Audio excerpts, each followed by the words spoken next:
बालन शाह नमस्कार।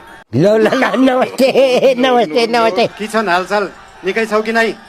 होइन ठिक छ अहिले आज यहाँ आएर भेट्न पाइयो, धेरै खुसी लागेको छ। के मेरो माया लाग्छ र झिकै झिकै माया तमलाई। यो त आई लभ यु भन्नुहोस् त आई लभ यु। हामी त माबाटी हामी त छर्लङ्गै देखेको मान्छे हो कोही स्वाद परे मान्छेले कुटुस पिटुस तपाईहरुले भोट दिनु भएन भने पनि राष्ट्रिय स्वतन्त्र पार्टीले सुदूरपश्चिम बनाउँछ।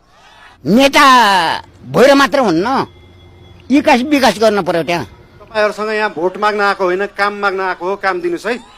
पक्नुस् न गर्ने काम त हामीले पहिला बाटो गएको छ कि अनि पानी गएको छ कि रुखमा बाँधेर हुन्छ कि बाटोमा सुताएर हुन्छ कि खोरमा जाकेर हुन्छ, बाटो बन्नु पर्यो। रनगा बाले रनगाइदे भनेर हामीले त्यसरी अनुरोध गरिदिने हो। राष्ट्रिय स्वतन्त्र पार्टी सरकारमा गयो भने कांग्रेस हिँड्ने बाटो पनि बनाउँछ, एमाले हिँड्ने बाटो पनि बनाउँछ, माओवादी हिँड्ने बाटो पनि बनाउँछ। तपाईँले जितेकोमा मलाई एकदम बिल्कुल बधाई भएको छ भनेर मलाई